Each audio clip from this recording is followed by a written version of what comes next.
Hi students, hi parents, this is Mr. McNana, and this is just a quick tutorial on how to access and use my website. So what I'm going to do is go into Google Chrome or any browser, and the first thing you want to do is look up Edison Intermediate School, and when you're at the website, you're going to hover over school information and go to the staff directory. And here you'll see a listing of all the staff members at the school.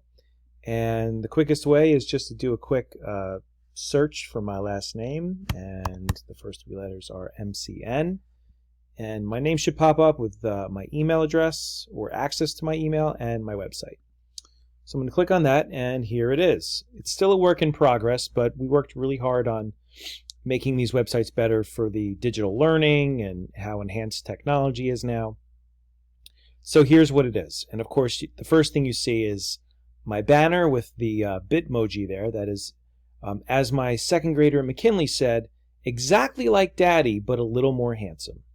Here I am. And on my desk, I have my apple, which represents teachers, as we know. Baseball, my favorite sport, and Mickey Mouse, my favorite character.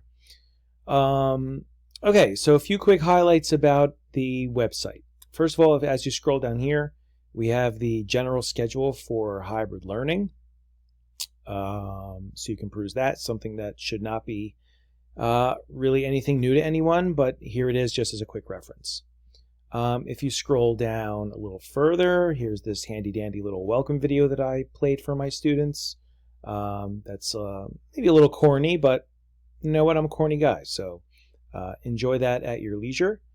As you scroll down a little bit here, you'll see that there's a quick meet me if you want to know anything about the guy that's teaching 8th grade and 6th grade at Edison, Mr. McNana. So you can go over my resume, my little informal resume here. And if I go back, there's quick contact for me if you want my email address to send me an email. And under other stuff, if you were to click here, there is just some access to some helpful links, quick access to Google Classroom, Genesis. Well, you've already been at the school website, but here's for the school website and for the district calendar for important dates about days that we have off and marking period deadlines and such. Down a little further on this page is Google Calendar tutorial that I've already shared with students. And down here, a personalized schedule. Here's something I'll show you. In a year where the school is not handing out planners, any conceivable way to keep track of your assignments is helpful. And here's just one very easy and loose one. I do recommend, you'll see in a moment, in my the supplies list that I'm giving students to get planners on your own. But here's just a quick reference on a quick to-do list you can add for each week. Students can always reach out to me as well for other strategies on how to keep track of assignments. So back to the website. That covers everything here on the main page.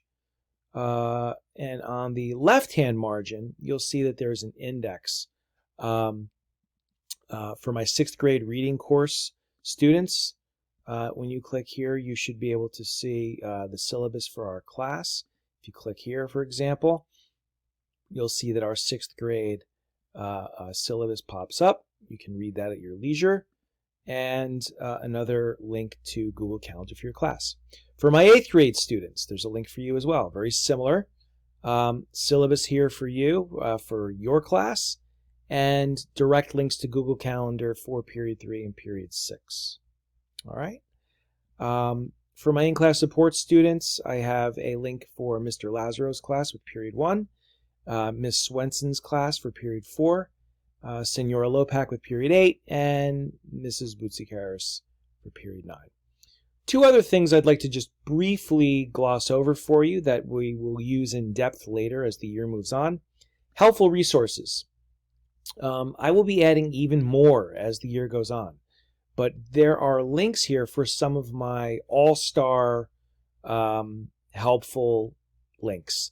And I've categorized them here, different categories like grammar and usage, Signposts, which is a close reading strategy. Elements of fiction, summarizing, you name it, they're all here. And if I click on any of these, let's say I'll go to elements of text, elements of fiction. This is a handout that we give all of our 8th grade students. I'll be giving it to my 6th grade students as well, just as a reference for, as it says, elements of fiction. So you'll see types of figurative language on this list,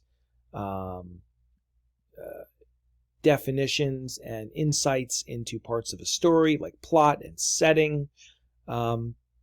Just a lot of different concepts that we'll need in our fiction reading.